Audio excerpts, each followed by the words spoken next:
Good morning. I had a loss on DLPN. Um, this was a top percent gainer. It kind of went back and forth.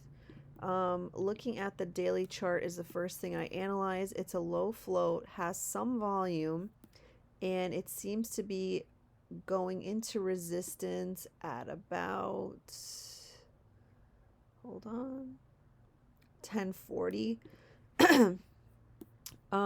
Looking at this, it hit 1020 and then it started its short delta, and I was expecting it to go to 781. So I was waiting for an entry. I was looking at it around here, but I didn't want to be in a position where it could squeeze to 11. I was watching Bowen's pre-market prep type of thing, and he was saying it could be like a dip and rip. So when this dipped and ripped, I was like, okay, here we go. But it actually just kind of turned around and plummeted. And the reason why I got in right there is because the first thing I do is I make my initial line under the first candle. So that support broke and it made a new line and it curled up and then it broke the top of the first candle. But that was like a fake out breakout. So when it breaks down and it breaks the lowest level of support, I'm like, okay, so what we're going to do now is we're going to bump our head and then we're going to keep going down and get to the 780s just as projected. And I could have made my risk very tight at 904, which is the lowest level of support in the morning. But I usually get squeezed out. So I made it the next level of support, the top of these two candles at 930. I actually made it 931. And it's also the top of this candle and this candle. So I felt comfortable with my risk level. And pretty much it seemed like it would be going down, like bumped its head, going down, but it just kept this support level of 868 and then just kept grinding higher. And so I'm watching this 904 level. Once we break that with this little candle, I'm guessing we're going higher, which is correct. But because I set my risk at 930, I'm obviously going to stay the course because that was my plan. Um, so so this so I knew if it's going sideways that I'm probably in trouble, but I just wanted to see my plan through. So they have some NFT news, and NFTs are popular, but there's also some new regulation with crypto, and they have 100 million volume resistance. So, and it's hitting resistance. So here's the volume resistance, one and done chart. So I was like, let's see what happens. It's not my typical play, um, because I'm not taking this opportunity. This probably would have been better risking off of this, but I wanted the morning to kind of do its thing. And even if I would have gotten here, I would have had to risk all the way up here because if I would have risked the top of the can, I would have got squeezed out. So um, I don't know. It just didn't work out. I have another day trade for today, but I don't want to use it on this. Like I paid the borrow was 550, nothing too crazy. I was also looking at Galt. I was looking at it right around here in where was this? Maybe here. Like 324, but I could not get in on interactive brokers, so I left it alone. And it pretty much hasn't done too much. It's just dropped a couple of cents. Um oh my gosh. So little disappointed on this, but I tried something, it didn't work, and that's it. I played 100 shares. Oh, so I got the borrows for Galt. I think it was like 290 or 260, and this one was 550. So altogether it was something like 766, right? And then the loss is like 39 bucks, something like that. So I'm like down $40 to start the month.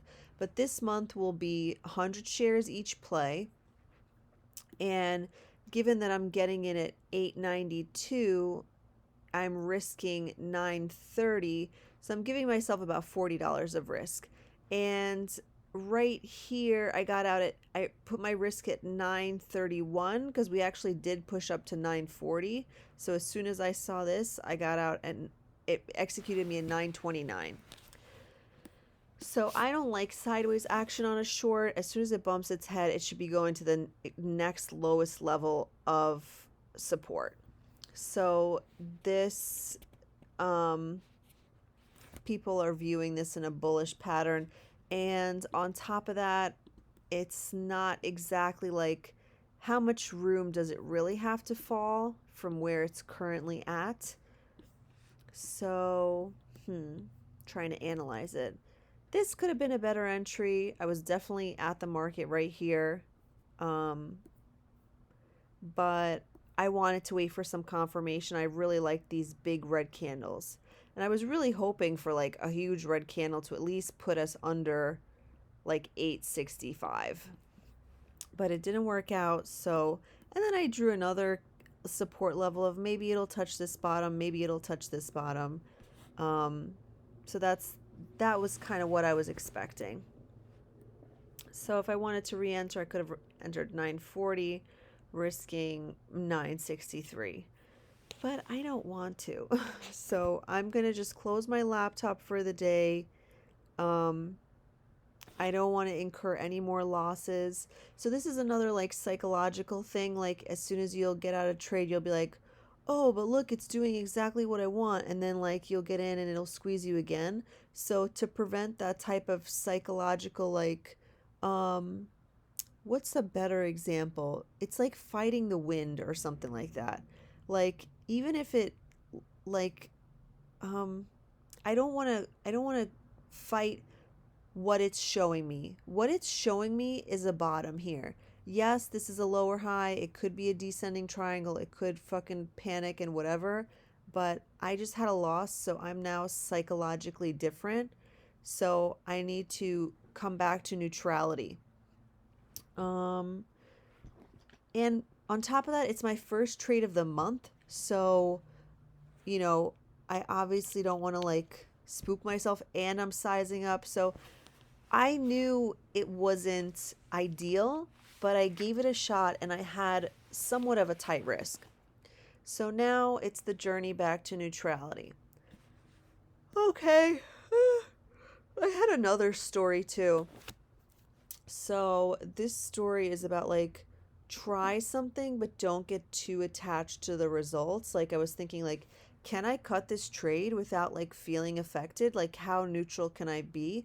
And I was like, yeah, practice neutrality. So, I gave someone my number because I thought that they were cute, but I also tried to stay detached from the outcome. Like whether or not they text me back, which they haven't. It's been like I want to say a few days, almost a week. So, it's like a trade loss, right? Um but staying detached from the outcome. Like was it a win? Was it a loss? Like not putting my self-worth at jeopardy because of it, like not looking at this trade and going, oh, Liz, you'll never be able to size up. You'll never get it. Just being like, oh, yeah, I want to try this. Okay, I'm going to give someone my number. They may call me, they may not. So that's kind of the hardest thing in trading is to keep yourself in a neutral mental space. Like, I'm going to try this. If it doesn't work, it doesn't work. I can analyze it. But I'm not going to kick myself in the ass and say that I'm a fuck up just because I tried something and it didn't work. Life is all about trying things. He was really cute. Okay, bye. Have a good day.